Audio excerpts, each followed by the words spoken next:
All right. So James has a lot to say today. Take it away, James. Okay. This is quite complex. So I suppose the easiest way is to go through the thought processes with the screenshot. So I was just playing about with the word perspective, because people will say things and sometimes you'll hear the reply, well, that's one way you can look at it. And that's very true. It is all perspectives. Then I was looking at the word perspective and knowing how we've had this vowel shift with the A and the E, and I'm thinking perspectives, and then I'm thinking it in terms of pie and air, and then also how pair or with a silent H gives two other sort of indications, Pharaoh being tyrant, and the other one I think is pretty obvious. Right, let's pull up oh, what's happened here? No, that's not the one. Oh dear, are you still there? Hello, Julia. I was on mute. I'm still here. Oh, that's right. Sorry, I thought I've messed this up. Right, I'm just going to find. Where are we? This is going on the go slow. Photos, gallery. Right, we'll try again. Perspective. Right, so where this all started, got to find the screenshot now. And trouble is, I've not been able to sort of change the order. Here we are. So if you've got a house or a flat and you've got a switch at one end of the corridor, for a light, just a standard switch, it's either on or off, it's 0 or 1. But if you've got, say, a long corridor, you'll have a switch at the other end. So you've now got a double polarity, a single pole double throw switch, which is this is what the diagram is of.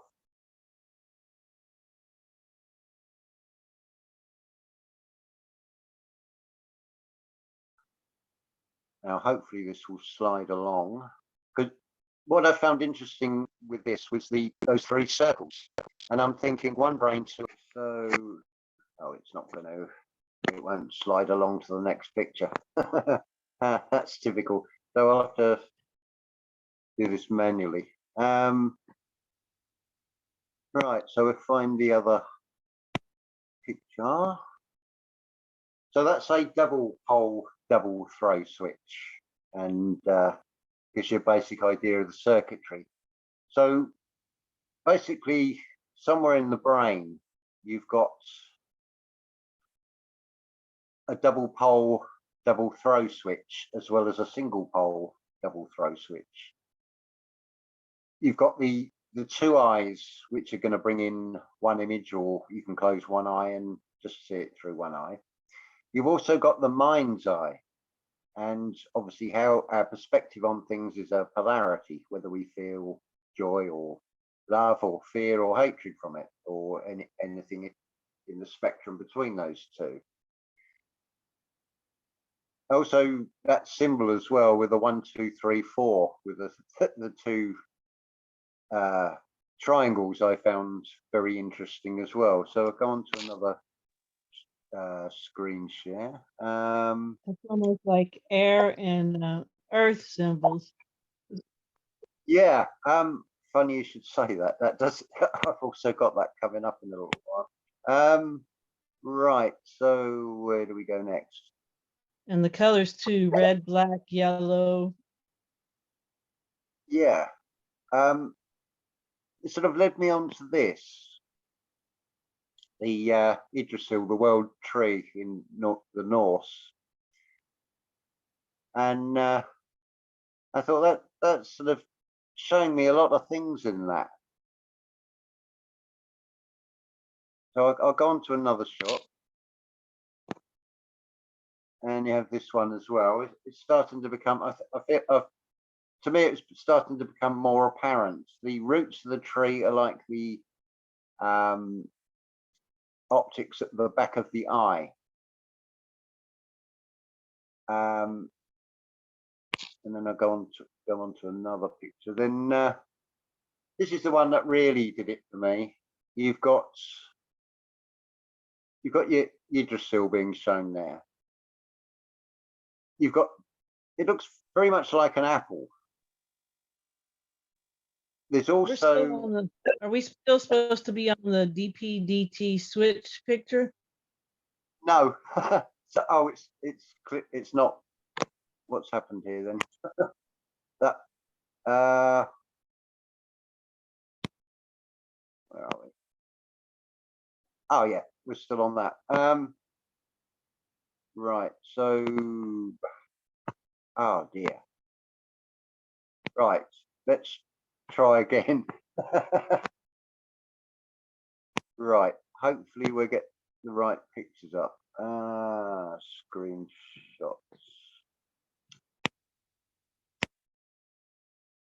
Right, we'll try again. So have you got the Yggdrasil on the screen now?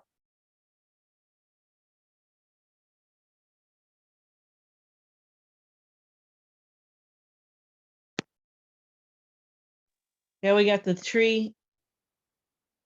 Yeah. Yeah, that's what tree on top of the tree. Yeah, so I was sort of thinking of that. And I'll have to go, I'll go to another picture now. I wish there was a quicker way of doing this. Right, so it sort of led me on to this one as well. Hopefully that you can see that one on the screen.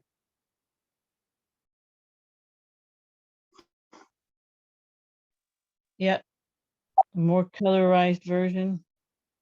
You've also got a representation of two pillars, 101 being shown here. Mm-hmm.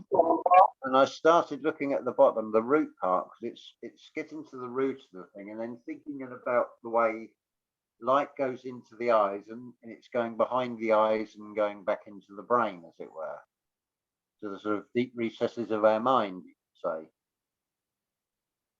So, done it again.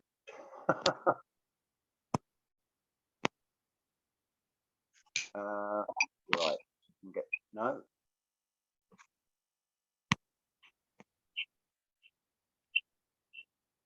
Just trying to get this to go. There we go. Right, so I'll pull up the next one.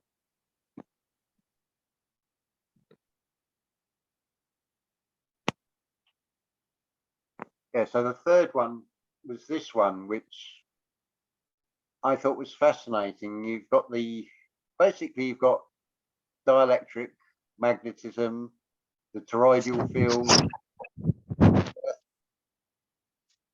right in the middle there, what looks very much like the lens of an eye.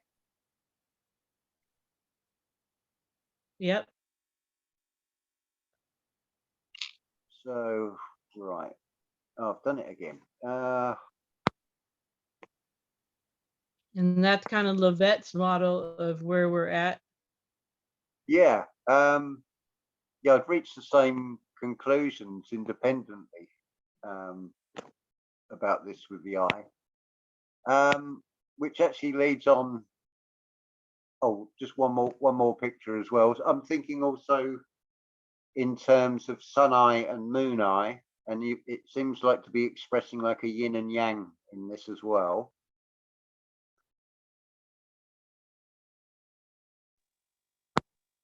Right, got the hang of this now.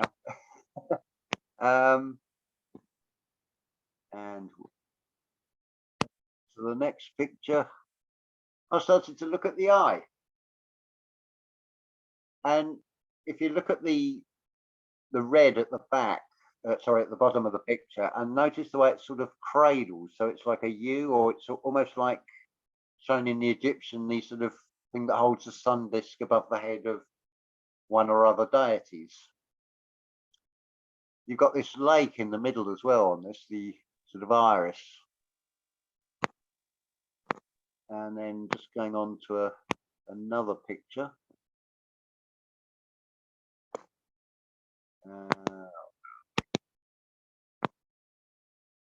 Got this one as well. This one I find fascinating. You've got the almost like the two hemispheres of the brain, the toroidal fields being shown here. You'll notice also, hopefully this will zoom in,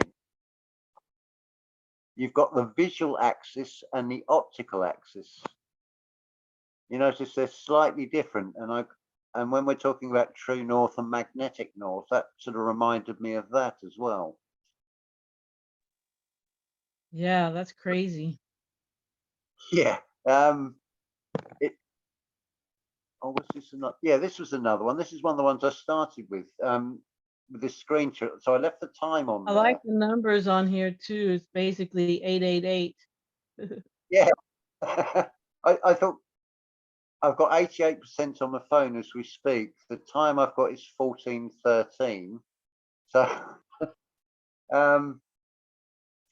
yeah, and on the screenshot you've got 8:44. Yeah, and 71, yeah, which is the 888. It's like this is just incredible what sort of comes up all out of this. So where are we? Yeah, you mentioned about, oh, one more thing before we move on to that. The coaxial cable. You've got the copper wire in the middle.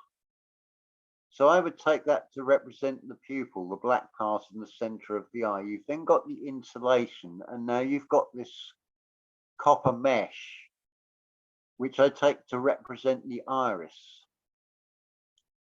So if we take a And that's a representation of magnetism too, right? yeah, I've pressed the wrong thing there. It's a shame I can't just sort of go across one to the other with these pictures. So a cross section of that coaxial cable looks like this, which I think you'd agree looks very much like an eyeball. You notice you've got conductor, which is the pupil. The dielectric represents the sort of iris there. The jacket is like the white of the eyeball, so the braid is probably just the edge, like an insulation between the iris and the eyeball itself, possibly. Right,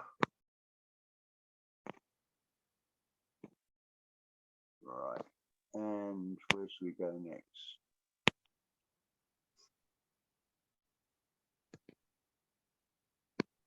Leading on from that, I looked at a normal eye and a cataract eye as well. Interesting, the difference in the vision there as well.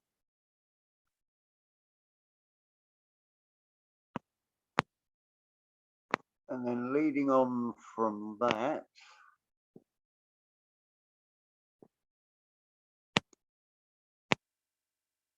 where do we want to go? These are different cataract types. You've got your normal lens, the immacular, the mature, the hypermature, sorry. The normal lens, the immature, the mature, the hypermature, the nuclear, and the posterior, what's that word? Subcapsular as well. And I can't help but sort of think, looks like NASA renditions of planets as well with being shown here. Right. And almost semantics, but it's all spheres. Yeah. Yeah, it's interesting. That's probably where NASA got some of their photos. Yeah, I wouldn't be surprised actually. Then I pulled up a few screenshots. You've got the sun sun with eye meaning in Egyptian. The concept of the solar eye as mother, consort, and daughter of a god was incorporated into royal ideology. Pharaohs took on the role of Ra, and their consorts were associated with the eye and the goddess equated to it,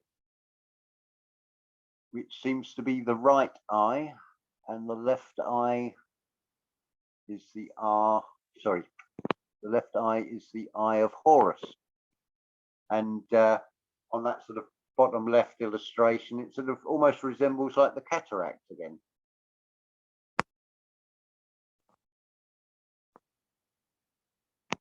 And going on to the next picture.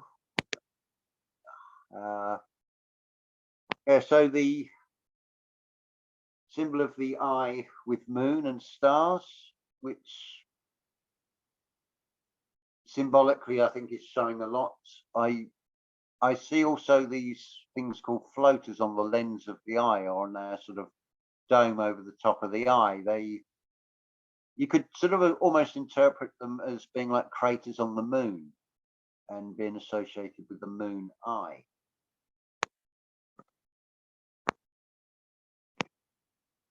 And then going on to the next jar. Yeah, this is Evil Eye Space Moon pattern. But if you sort of draw a straight line through that, in a way you've got Yggdrasil again with the upper crescent moon representing branches, the lower crescent moon representing roots. And then you've got the sort of open eye in the middle, which would be like the earthing plane. Right, and the moon is supposed to be the watcher's base too, right? The Gigi, they're watching us. Yeah, and then another.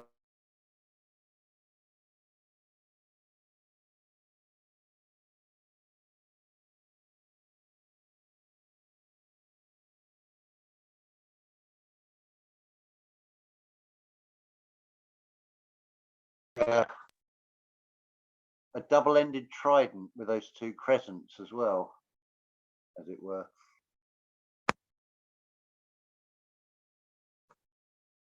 And of course, with the eye symbol, I'm thinking in terms of two eyes, which sort of led me to look at anode and cathode as well. The anode is the negative or reducing electrode that releases electrons to the external circuit and oxidizes during the electrochemical reaction. This, I feel, is sort of revealing the true purpose of the iris. What we take in and what we project out comes to mind. And then you've got the cathode is the positive or oxidizing electrode that acquires electrons from the external circuit and is reduced during the electrochemical reaction. It's sort of almost saying about what we take in through the eyes and how we interpret these things as well.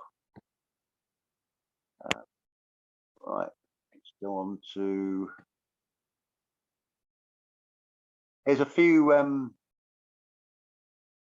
things I looked at with the etymology of this. So we'll start with this one. So, an from anode, the form of an indefinite article used before words beginning with a vowel sound.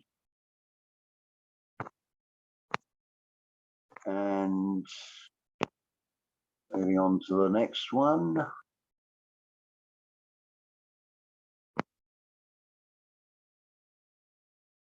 Yeah, you've also got Catholic. So I took the olic part of it, containing a triple bond in the names of acids can't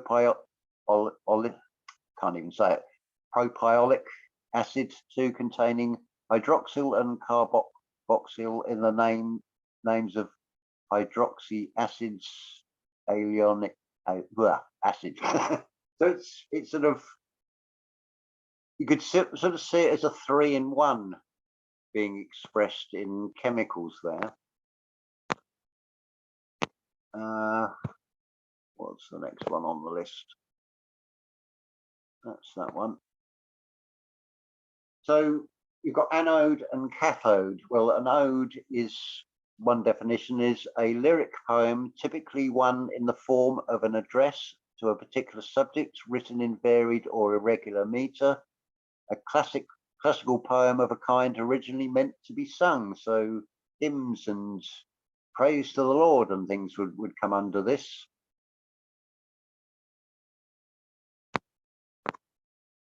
And then, right, going on to the next one on here. Yeah, cathode, where you get the word cathode as well. A member of a heretical medieval Christian sect who professed a form of Manichaean dualism and sought to achieve great spiritual purity. So again, it's sort of referencing sort of vision, looking inwardly. That seems to be sort of fundamental aspect of the cathars. What else do we get here? Yeah, anode, from anode. From Spanish, informal buttocks or anus bum. Ano trasero, lower opening of the digestive tracts, the anus. Also, it's got ano, definition and meaning from dictionary.com, a combining four meaning up, upper, upward. So there's another one for this as well. Unfortunately, I couldn't get all these things to screenshot on one thing. So yeah, anno, from Old Portuguese, anno meaning year, like annus mundi. So I thought it's funny. We've got anno domini, annus mundi, and then anus, and it seems the sort of root of it, because it's to do with the root chakra as well, seems to be about a circle, because it's a turning of the stars as a shah. So when the sun does a complete rotation, it's a year. So the anno has definitely got a circular meaning to it.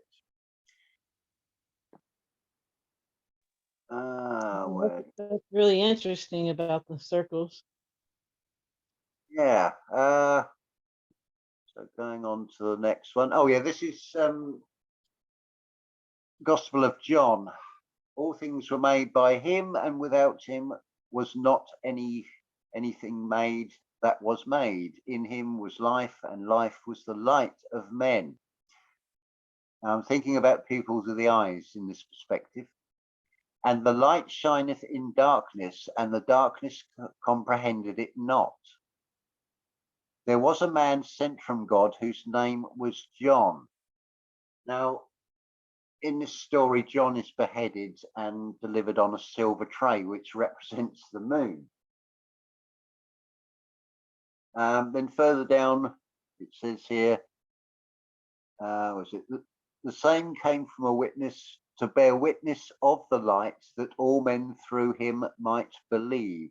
He was not that light, but was sent to bear witness of that light. That was the true light, which lighteth every man that cometh into the world. Now, keep that sort of in mind. Going on to another picture here. This one again, it's the timings on the screenshot as much as anything else. But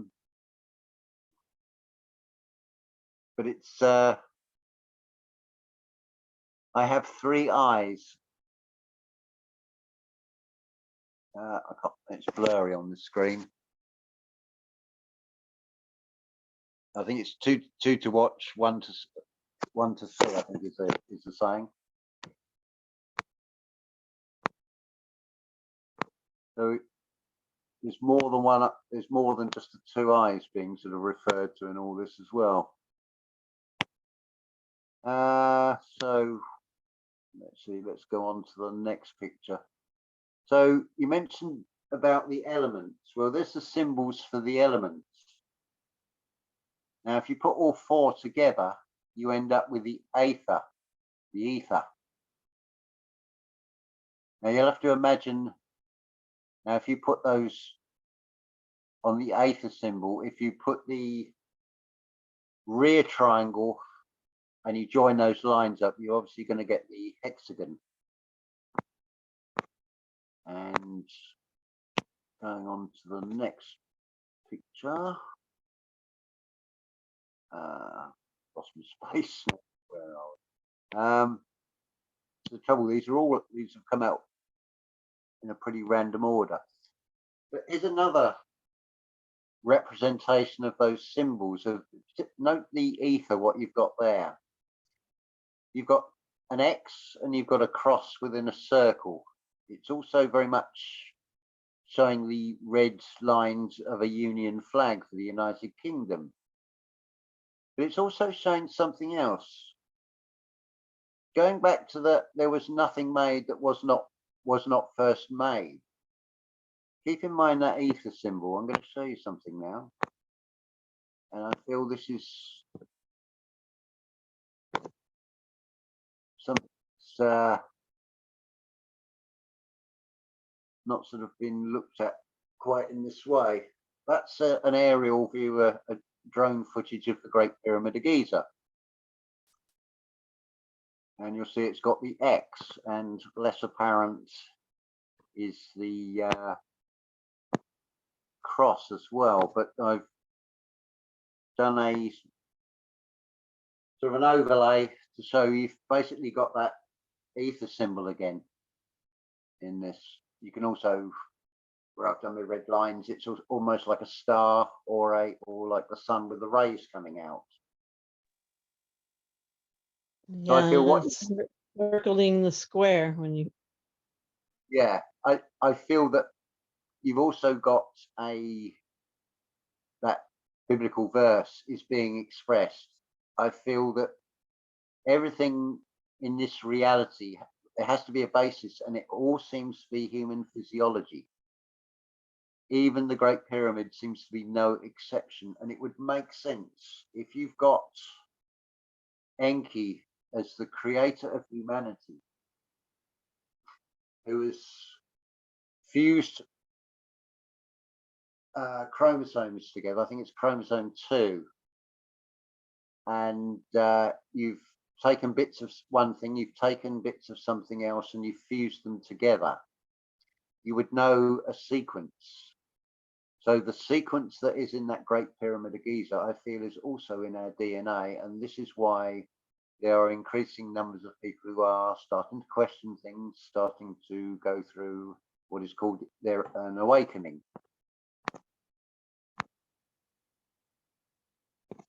Right, so going on to, actually, let's go to the internals of this pyramid. Those star shafts, from the King's Chamber, I've done them as red, and the Queen's Chamber from blue. But you've got two going into one. I would take the Queen's Chamber to represent the heart. So the communication to the heart will be those two blue lines, which will be probably the ears. The King's Chamber representing the mind, it'll be the two eyes, which will be the two red lines. I feel that's what that is expressing there.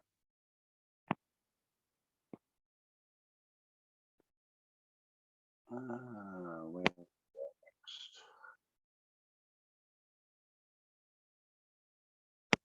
Yep, done all those ones. So the next one, I don't know how I sort of came across this one as well, but it sort of seems to come into it. It's a spider's web. And I'm thinking, I'm seeing an eye in this as well. And I'm seeing all those lines going around. If you see that sort of, I forget what the terminology is. Well, if you take a picture of the night sky and see the turnings of the stars, they would basically form these perfect circles, as it were, and sort of pretty much resemble this.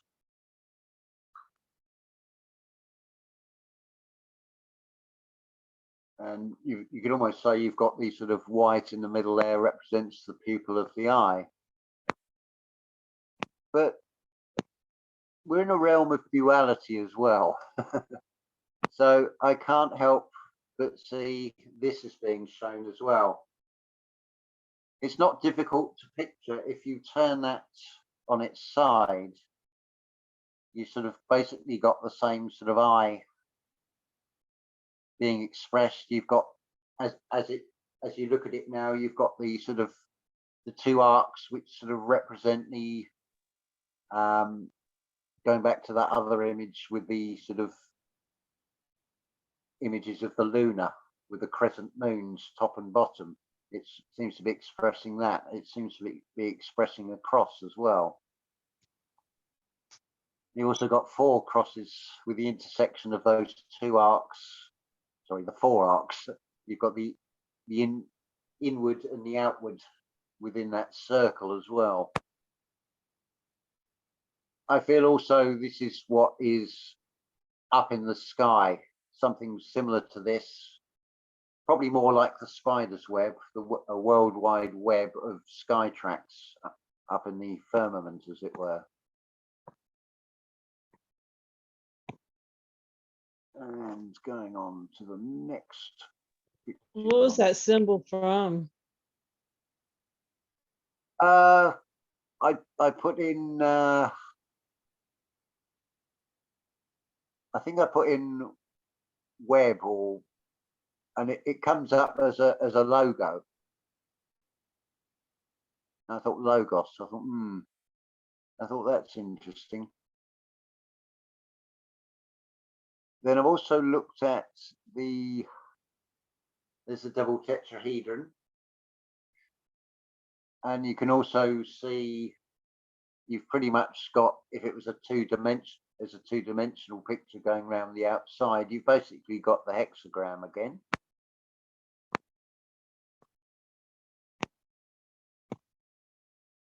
And the next picture in that sequence makes it a little bit clearer. Is this one. You've also got a Y symbol in there expressed. You've got a diamond in the middle.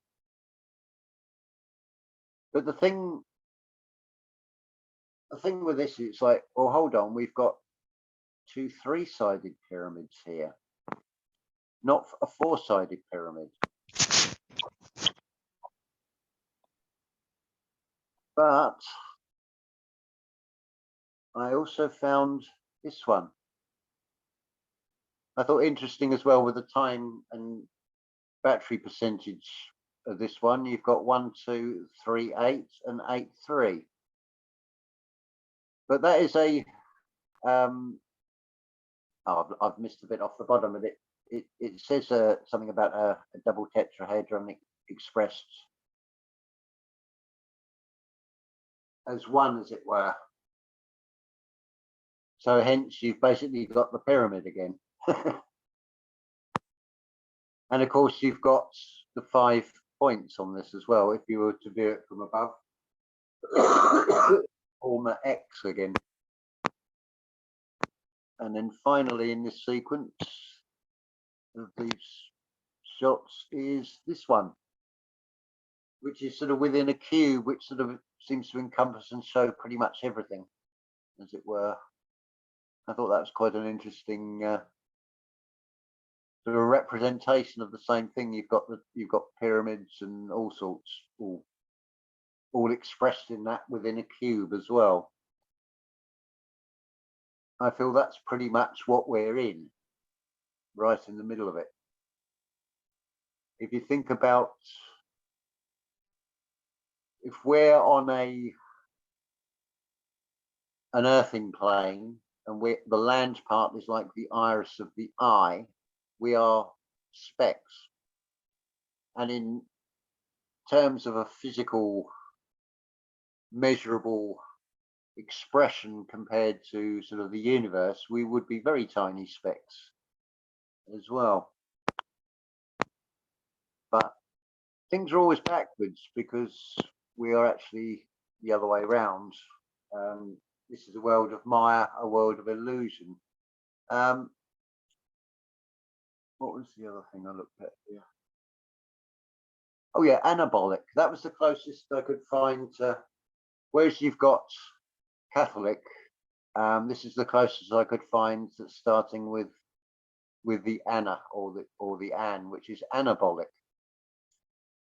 Biology, physiology, involving or stimulating the building of complex substances from similar ones as part of the process of metabolism in living organisms, as opposed to catabolic. These three essential amino acids have the stronger anabolic effects, and the rest of the sentence was saying about building muscle tissue. So I thought there's so much being expressed in these words, in the geometry, in the design of everything. I then went on to look at the eye as well. So if we start with a cross section of the brain from the eyes, notice how you've got an X there. You've got the two eyes with the optical nerves. They cross over, but they also run to their respective sides of the brain, left eye to the left side, right eye to the right side, as well as crossing over. You've got various symbols being expressed there with like the X. You've got the magnetism being expressed there. You've got the dielectric sort of being expressed in the illustration. I'm just going to move on to another one here. There's another view as well. That's sort of like an aerial view, as it were, looking down on the head. I can't help but also seeing you've got in the lower half of that, you've almost got a representation of ovaries, of reproductive female organs being shown there. You've almost got a representation of the anus at the bottom of this picture, excuse the pun. You've got this crossover as well, and then you've also got like the cradle around both eyes, so you've got two 101s going on there, and then the X. You've almost got a tuning fork being expressed in that symbology as well. I can see in that. And then going on to the next picture in the sequence. This is an interesting thing that the eyes do as well. Straight away, I'm seeing the sort of NASA and Star Trek logo. You've got, let me bring this up so I can read it. Yeah, frontal position of the eyes allow both eyes to work together to create a depth perception.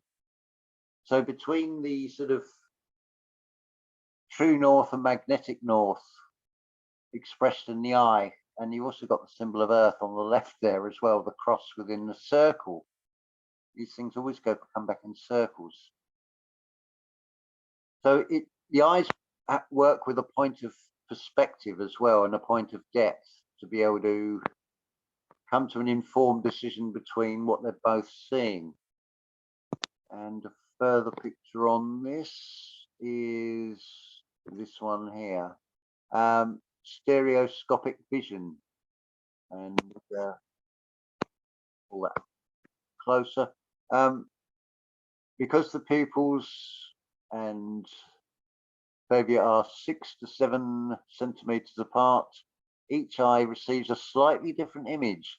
This allows slightly different pictures to be integrated by the brain stimulating in stereoscopic vision and depth perception. So you've got also got a representation of a pyramid there in a way.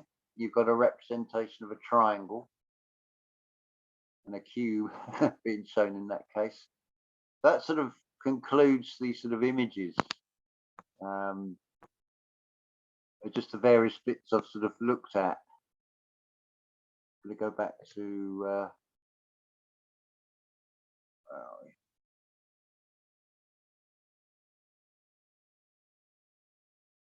go back to that one again, something natural.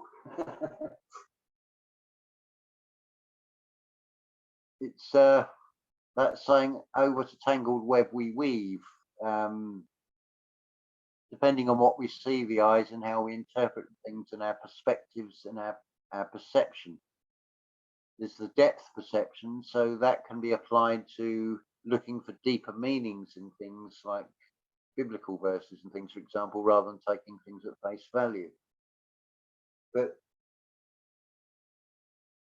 from what I can see, this is basically what we have above the earth, where those things are operating that are putting in a frequency, making various wave patterns, a bit like that spider's web. And obviously the spider works on vibration. When something falls into that web, and its movement the spider will detect through what would be its soles, I suppose, on the bottoms of its feet. There's just a few things I've sort of put together, and sort of still a bit mind blow. I don't know if I could sort of put it together as a cohesive whole. I'd sort of like to send this to Niven channel, because I'm sure he could take this a lot further. I don't know, what are your thoughts on this, Julia? Yeah, really cool findings there. Yeah, it's just amazing how everything connects when you really look into it. I was also thinking of the word cataclysm when you were doing the cata prefix. Yeah, that. Well, I'm seeing that also as C at. The C, if you were to turn that into a U, it sort of becomes like the cradle for the eye on those. Just gonna pull that image up again.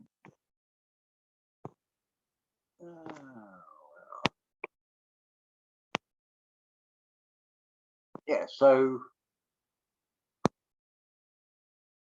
that red part at the bottom there, with the stalk, it's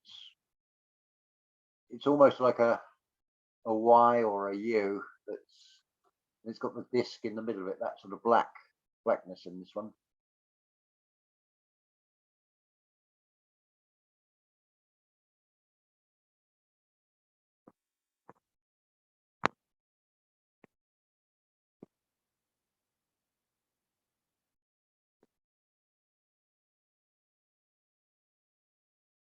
Right, stop and make sure I've got covered all these pictures. Yeah, so the fact that you've got things like this, that it's not just with Egyptian, you've got references to eyes and things in so many old texts, whether it's describing it as a sun eye or a moon eye. The implications of that is,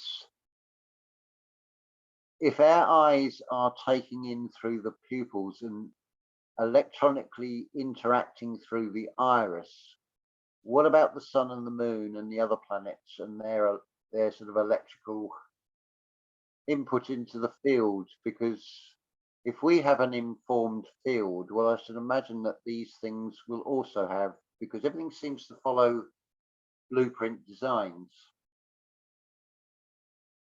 between the sort of micro and the macro. Right, it's like there's just one template and there's fractals of it, all sizes. I mean, the one a lot of people will point out is, oh, there's an eye on the pyramid on the back of the dollar bill. So I mean, the symbol is everywhere. You've got things like Sun Alliance, Sun Life Insurance, and they have symbols that sort of represents the sun and the eye. These logos. Then you've also got the 0 or nothing, which is basically a circle, which is a bit like the cataracts over the lens of the eye when it's cloudy. So there's so much being shown to us, as it were, and it's like whether we can see it or not. It's not just a pun, really. Yeah, it's definitely a decode there. It'd be interesting to see all the gematria that went along with that. Yeah, there is so much in this. I can't help but also seeing now. Levet talks about this eternal battle between fire and water, or fire and ice. It's also expressed about bringing heaven upon earth, so that's air and earth together. So if you were to slide those two, not only would you create ether, which is a combination of earth and air, you would also get an equal symbol with those two horizontal bar lines. Interestingly, because this reality is flipped in end signs, horizontal stripes mean war and vertical stripes mean peace, but it's also flipped again because of prison bars. But the prison bars of our spirit is the rib cage, which are horizontal bars.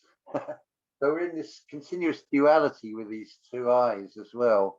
And again, going back to the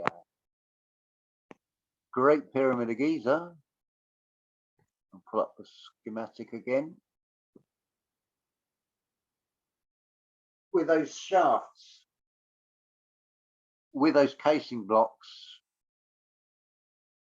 it's said that it was appeared as like one solid piece. So just from that, it's saying that those shafts did not go to the outside world, or not to let light in, as it were. But that to me is sort of saying immerse yourself, whether it be in imagination, in meditation, closing yourself off from the outside, from the external world. Within this diagram, I feel we've also got an architectural representation of Kundalini rising. It's said that it's over the, almost like a capping stone over a well. And I know Jason on Archaics has said about the niches in that grand gallery. There's definitely something missing, though. They're not random niches. It looks to be to take some sort of cogged wheeled mechanism at one point. So I would imagine that that is very much something to do with water and water pressure. But now turning it inward, it's the Kundalini rising. It's sending that spirit up from the gut, which is that lower chamber, and then up to the heart, and then also up to the king's chamber, the pineal gland, to activate it. And I feel that's the Kundalini rising is also probably the answer to how this pyramid functions as well. I'm not a mechanic. I'm not qualified to. I'm just surmising here and theorizing. I'm hoping somebody will think, ah, yes, I can see it, and they can explain it, and maybe they've got an engineering mind that can put this together.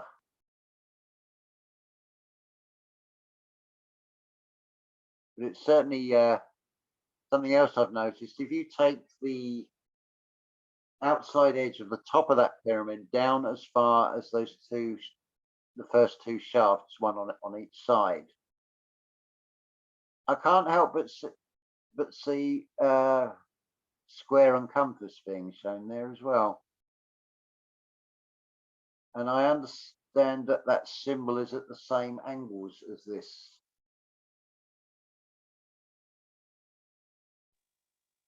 Yeah, good find.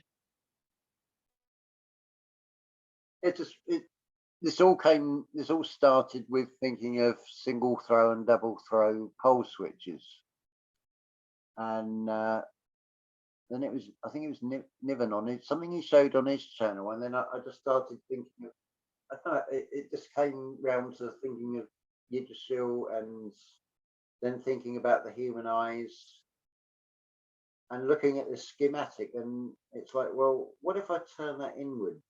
Because to me that is clearly based on us. If Enki has created modern human, then he has the blueprint to also create and express it in architecture. And if you look at all what are now religious places of worship, not the obviously the modern hideous structures they put up today, but your classic sort of Victorian era church, when they say these things were built, they're basically another representation in architecture of human physiology. You've got so many similarities. The tower and the bell ends, the opening archway to go into the church, you've got the font, you've got the nave, which implies navel. It sits under a sort of basically a rib cage or an upside down boat. So you've got a Noah sort of reference and an ark reference going on in there. You've got the pull pit.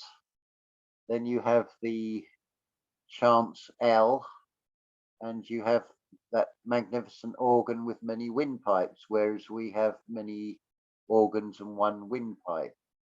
But we also produce sound vibrations over quite an enormous range. Interestingly as well, the cathedral or church organ has stepped keyboards for different registers. So they look basically like piano keys, and then they're stepped, usually 3 or 4 if I remember rightly.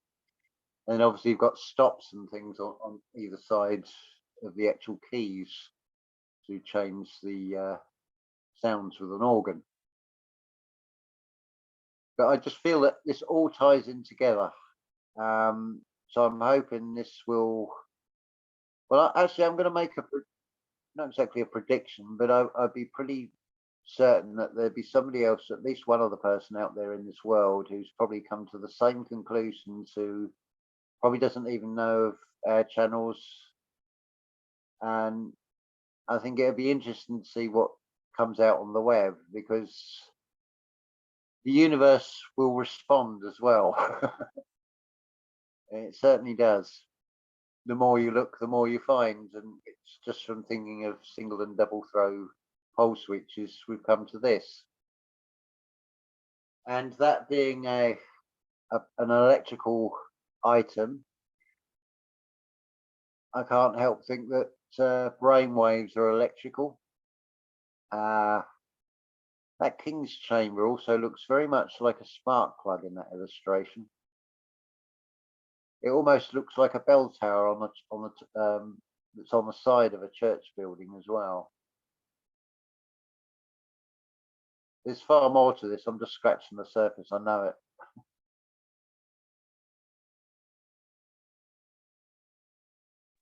Yeah, amazing, like deductions you're making here. And like you said, Probably somebody else is discovering it too. That often happens, but information coming out of the ether, out of the Akashic records, and yeah, you've captured some good stuff here. Yeah, it's just it's sort of a bit of a mind blow as well when this happens. But then also that was the other thing. So I don't forget it. When we talk in terms of the rituals and the singing, then you have the proverbial collection plate is always passed around. But now I'm thinking collection plate in an energetic sense, and how that is expressed in electrical items, how it has been turned into a monetary collection, and no doubt the soul and spirit collection as well. And generally it's silver, like the head of John the Baptist was delivered on. So this things keep coming round in full circles all the time. You could say in a way we're going round and round in circles, which is an analema.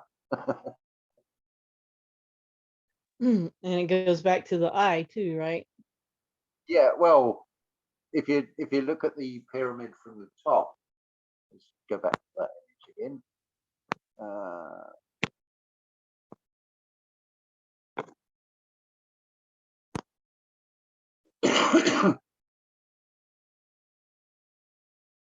There's the center point, and that is us. We are the point of everything.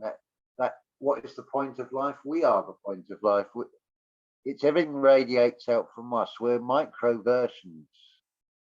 That's an architectural version. Yeah, so I can see that the function of this thing is to shoot something out the top of it. And being a realm of duality, it also requires something to come down onto it. So, which has just reminded me of another reason I saved this other picture, which was this one here.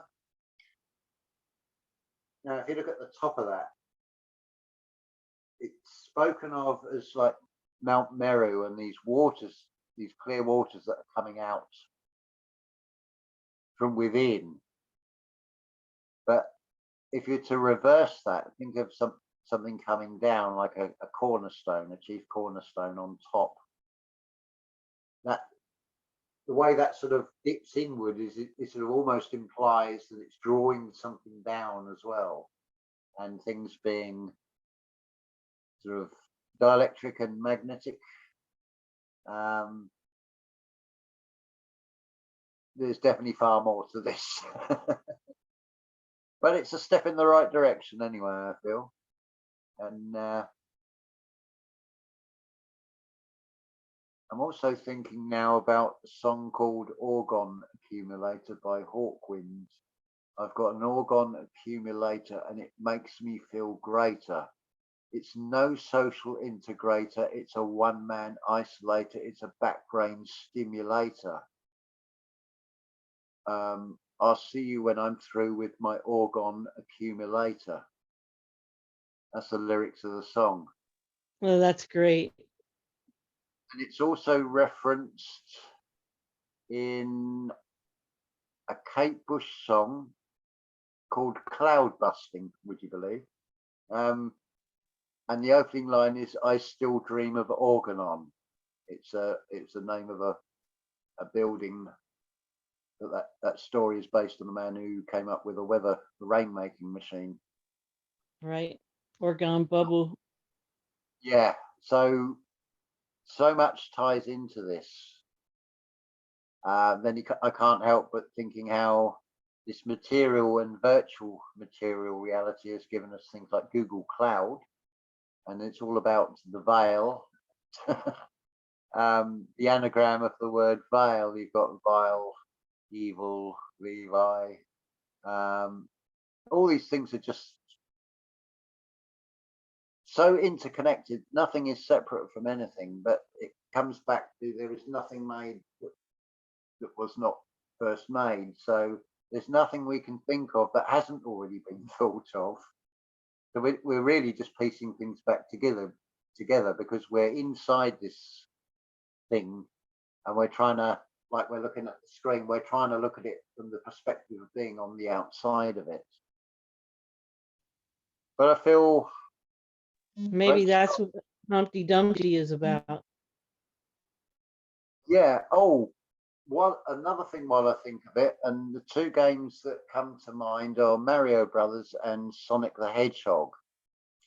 Now I know with Mario he gets a particular star and he becomes bigger and he becomes like a giant Mario, and then if he gets this glittering star he becomes this Super Mario, which is now holographic and invincible. So you could say his informed field has been strengthened. It's the same thing being shown with Sonic the Hedgehog. When he gets, I think it stars in that as well. It's sort of like a visual expression of they're vibrating. So they're vibrating on a different level. And they also seem to be ghosting out. They're not as solid as when they're in their sort of original small form. So that again, I think is a huge key, and it is a sort of a guidance for humanity.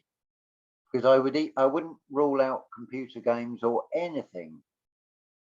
That everything has a basis of truth. You can't build a lie without there being a truth on which to twist it in the first place. So again, it's same as this symbol. We're getting to the root. We're going back to the seed, which must be at the back of the brain, which is the pineal, I would have thought, but it needs activating with that Christos. It needs to be risen. So I find this all very interesting, how this all covers a multitude of topics: numerology, symbology, etymology, architecture, mathematics, even colors, tones, expressions, everything just all folds in on itself, as it were, pretty much like that sort of pouring in or manifesting out with the toroidal field. But it is also implying that doing it from the mind's eye to create that tree, to create that Eden. So it's coming from the back of the brain onto earth, projected out from within us. That's what I feel is being shown here. And I feel we do have this ability. I think, was it, yeah, your last video, Jude? Remind me of your last video. I did watch it, but it's blurred between the last two. I'm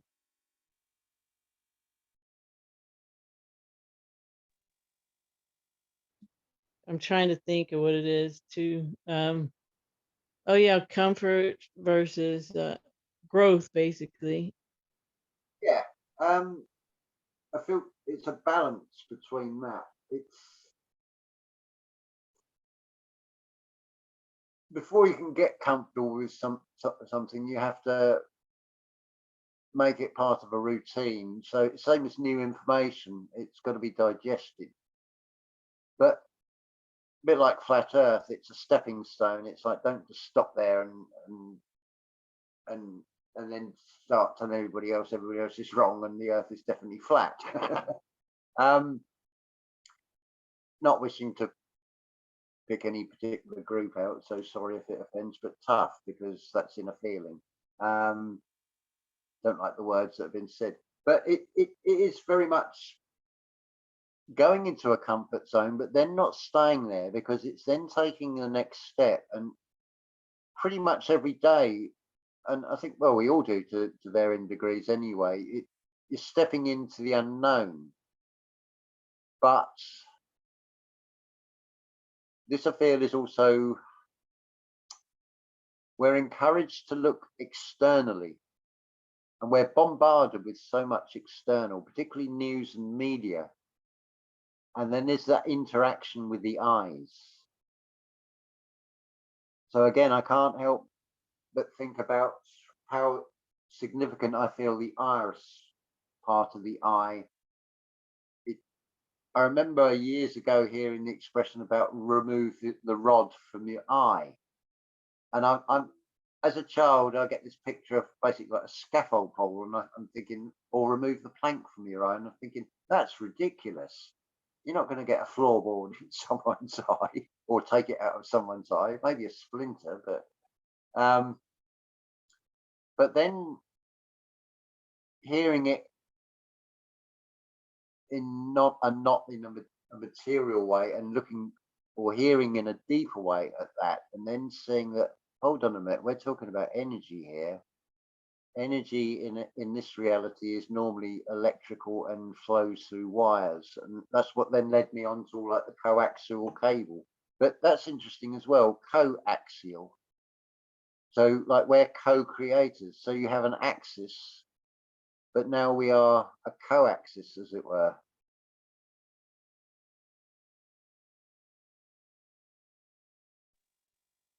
Which, Well, definitely have left everybody with much to ponder here. yeah, I was going to say the other thing, if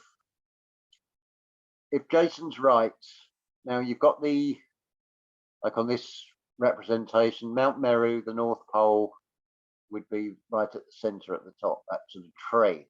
But he's saying about the land masses orientating around the Great Pyramid of Giza. So you've got a coaxis going on there as well. And then you've also got a coaxis with these Phoenix, the Nemesis X, and the AIX objects on this axis, which is different from everything else. So they are on a coaxial rotation, as it were. So yeah, there's a lot in this. I think that's a good place to stop, really. Yeah, wow, that was a, a lot of detective work there. Very cool stuff, and it's like the answers are in everything, everywhere, if you just look. Well, it's just one thing led on to the other. It started with those single and double throw pole switches, and then thinking about Idrisil, and then saying, hold on a minute, toroidal fields, an eyeball, then looking at the electrical side and cathode and anode, and looking at, I mean, take the word an, which is short for Anuna, Anunnaki. It's also changed to on, which is then changed to Heliopolis, the place of the sun, the city of the sun. So it's just mind blowing.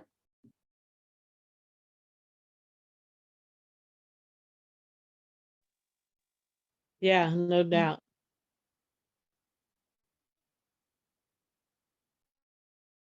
Mute for a minute. Are you still there? I think you're starting to cut out a little bit.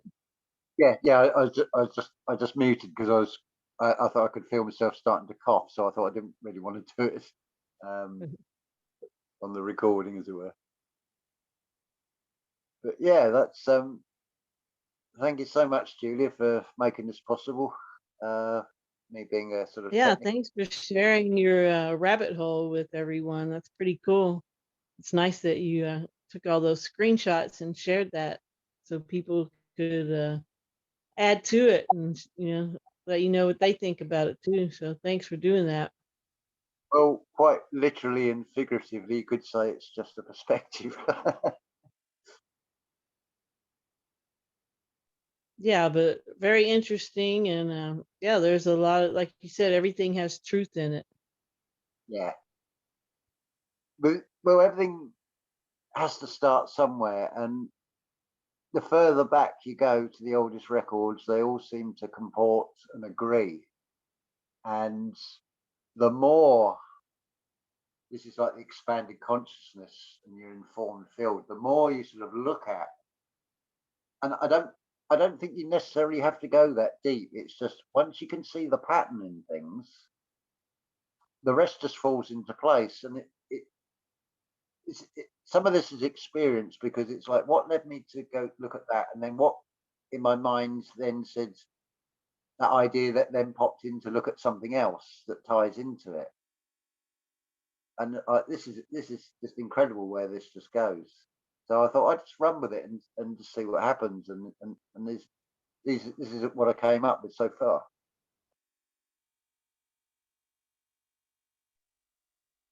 Very cool. All right. Well, thanks everybody for listening. And yeah, very cool stuff, James.